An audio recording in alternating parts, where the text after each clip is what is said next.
Welkom by ons verkenning vandag. Ons kyk na Koiwa in Tokio. Ja, hallo. Dis nou 'n fascinerende deel van die stad. Daar's groot herontwikkeling aan die gang rondom die JR-stasie. Maar dit klou nog vas aan daai wonderlike Showa retro gevoel, daai middel-20ste eeu nostalgie. Presies, daai Shitamachi-atmosfeer, ou winkelstrate, die gevoel van die ou onderdorp, dis tasbaar. Dis dit. Jy voel die geskiedenis reg langs die nuwe konstruksie. Nou, ons het deur 'n hele klomp bronne gewerk. Plaaslike gidse, geskiedkundige notas, blogs, Selfs video's en resensies, ja. presies. En die doel? Wel, vir jou wat soek na daai autentiese Tokio, weg van die gewone toeristeroetes. Ons wil die beste stories en versteekte juwele uitlig. Kom ons krap bietjie dieper, daai laag van geskiedenis. Reg. So waar begin ons? Die dieper geskiedenis. Ja, kyk, Koiwa se storie begin nie gister nie. Dis in stories nogal belangrik, veral omdat dit naby die ou provinsiale hoofstad in Ichikawa was. Reg. Nie net 'n moderne voorstad nie. Glad nie. Dit was 'n deurgangspunt, lank terug al. Een bron noem die ou Sakura Kaido, daai pad wat hierdeur geloop het.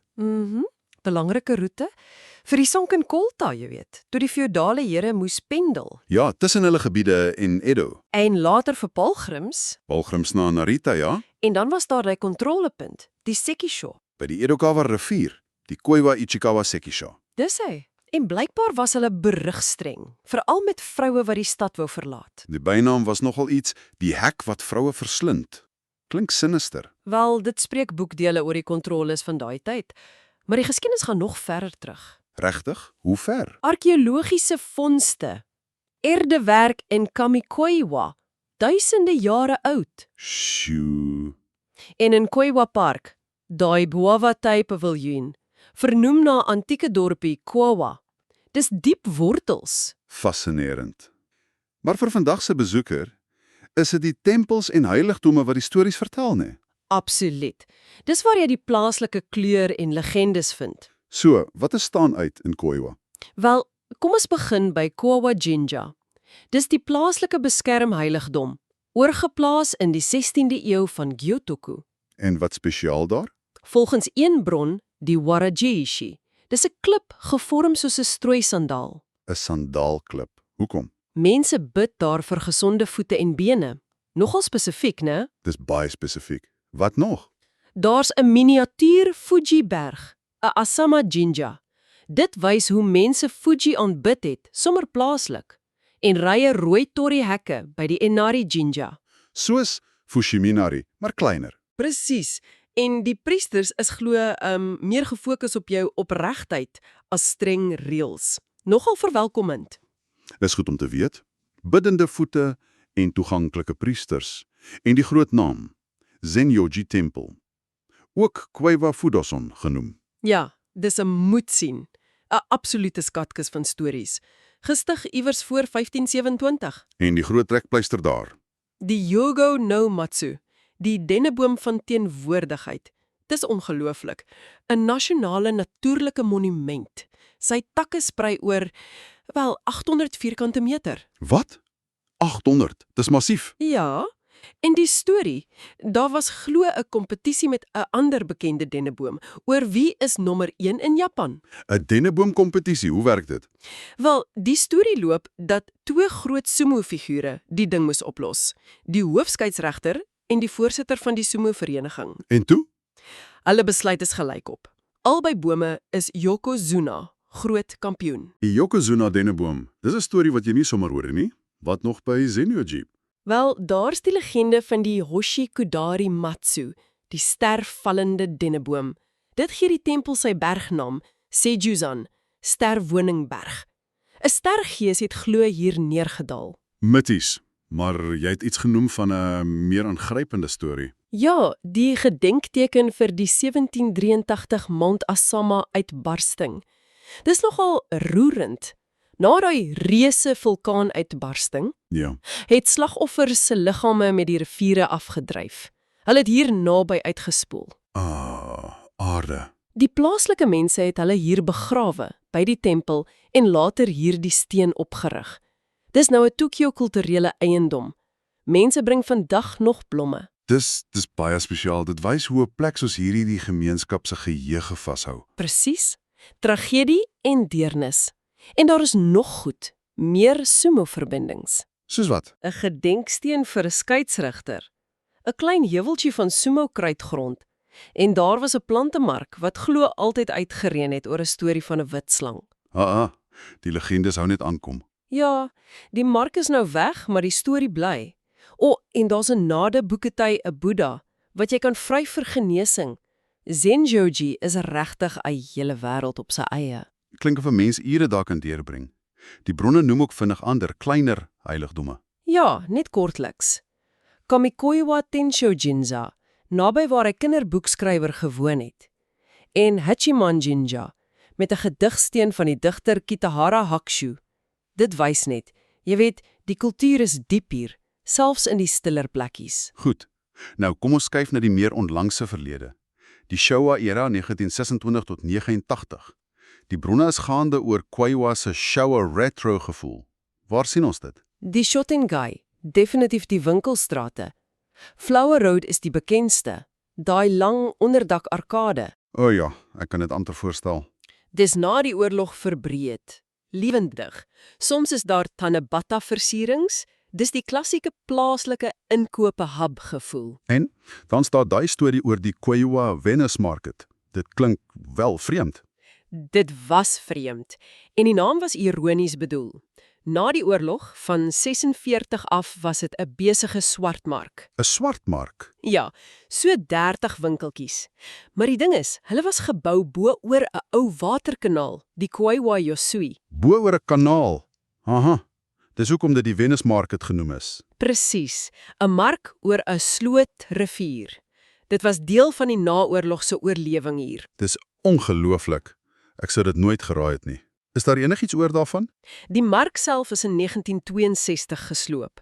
Maar een bron sê daar's 'n klein Soetengui heiligdommetjie naby, in Showa-dori. 'n watergod heiligdom. Ja, dit het glo by die einde van die mark gestaan. Dit maak sin, né?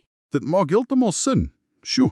En Kaiwa se reputasie in daai tyd, Higashi no Ginza, die Ginza van die Ooste, was dit regtig so glansryk?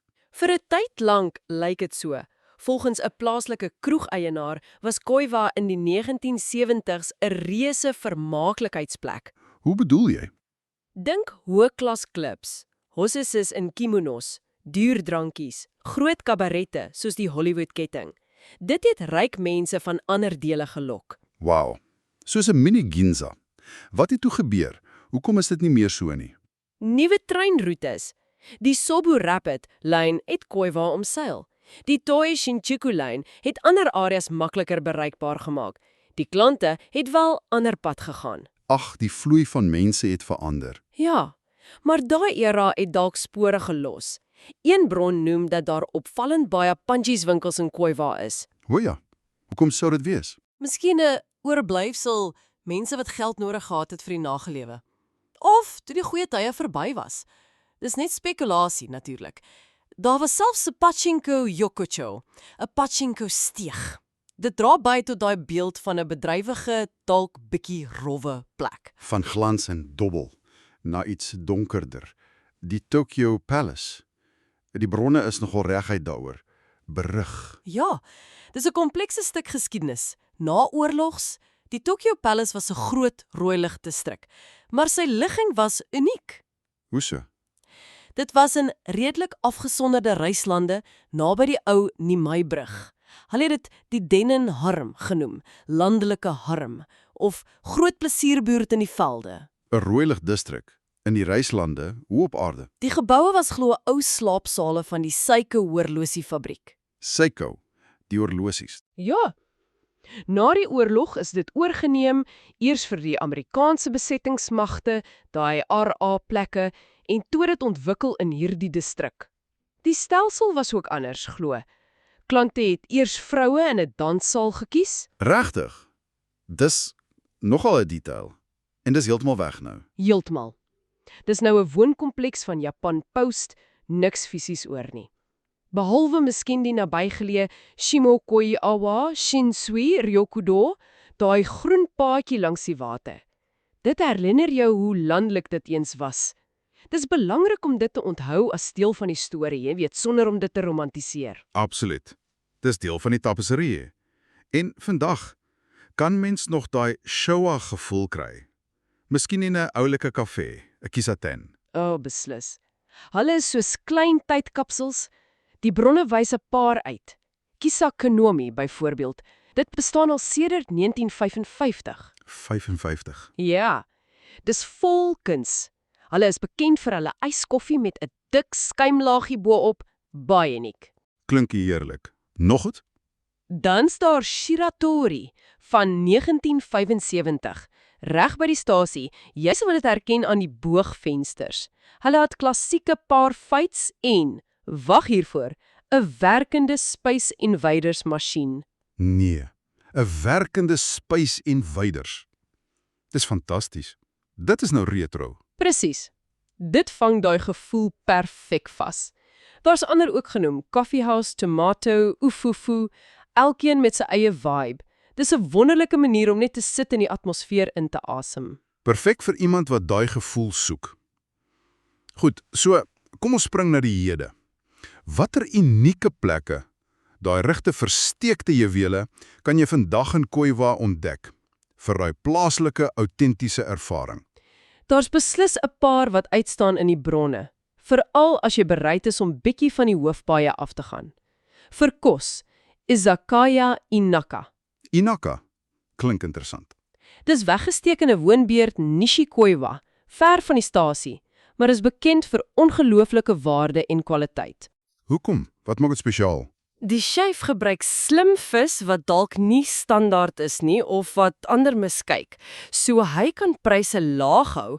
Een bron sê as jy hulle app gebruik, Ja, kan jy soms baie goedkoop of selfs gratis sashimi kry. gratis sashimi, nou praat jy. En hulle bedien Matsutake sampionsoep, daai gesogte dobbenmushi, die hele jaar deur vir net 380 yen. Dis ongehoord. Hulle het ook goeie vleis, Itachi beesvleis. Dis duidelike plek vir die locals. Wow, dis die soort plek waarvoor jy hoop. Enige ander eetplekke wat uitstaan? Daar's Boulangerie Bassa, 'n gewolde bakkery. En interessant, die eienaar is 'n musikant. Alweer 'n musikant. Wat is hulle spesialiteit? Die Kurumi Soshian Cream Cheese broodjie. Okkerneut, rooiboontjie pasta, roomkaas. Die bakker hoop glo dit word 'n Koiwa ding. Klink nogal lekker, nê? Nee. Klink baie lekker. En vir iets anders as kos, inkope, met daai retro gevoel. Ja. Vir die vintage liefhebbers, hier's 'n verrassing. What's up? Daai bekende vintage klere winkelketting. Ja, ek ken hulle. Hulle hoofwinkel is hier in Koiwa. Regtig, hulle hoofwinkel in Koiwa. Ja.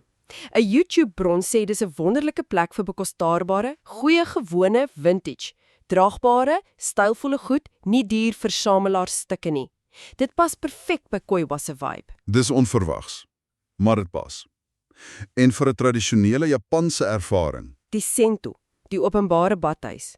Tsuru no Yu, naby Keisei Koiwa stasie. Dis 'n klassieke een. Tempelstyl, Miyazukuri. Presies. Dit dateer uit 1956. Die ou dakteels is weg vir veiligheid, maar dit lyk steeds indrukwekkend. Die beste deel is die groot openligpad, die Rottenburo. Lekker. Wat sien jy van daar af? Jy kan die badhuis se skoorsteen sien. Dis nogal 'n unieke uitsig terwyl jy bad. Dis anders. En binne, Pragtiger Fujiberg muurskildery, gedoen deur Mizuki Tanaka, 'n bekende Sento-kunstenaar.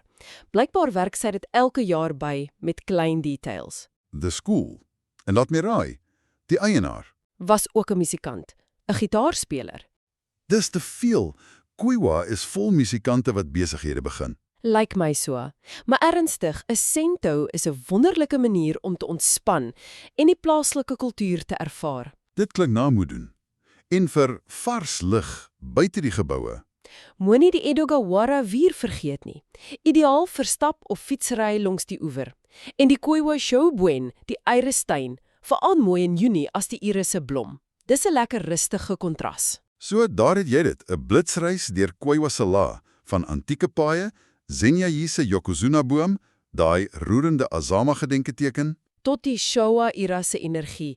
Die Venus maak dit oor 'n kanaal. Die Ginza van die ooste wat was, die Tokyo Palace in die velde. Retro charme in die winkelstrate en kusate, langs versteekte heuwele. Daai ongelooflike izakaya, die musikant se bakkery, die hoof vintage winkel en daai pragtige klassieke sento, dit floreer nog steeds. Ja. Ons hoop hierdie kykie na die bronne het jou nuuskierigheid oor Kauai geprikkel. Die materiaal sê dit regtig, gaan verken self. Kyk verder as die oppervlak, gesels dalk met iemand. Presies, ontdek jou eie gunstelingplekke in hierdie diverse buurt. Kauai voel of dit besig is om homself te herontdek, veral met die stasie wat verander. Maar dit weier om sy fascinerende, kleurvolle, soms wilde verlede heeltemal prys te gee. Inderdaad. Dit laat 'n mens wonder, né? Watter ander stories, watter ander egos van die verlede of selfs kieme van die toekoms lê nog net onder die oppervlak daar, gereed om ontdek te word op jou eie wandeling deur hierdie boeiende laag-verlaag deel van Tokio.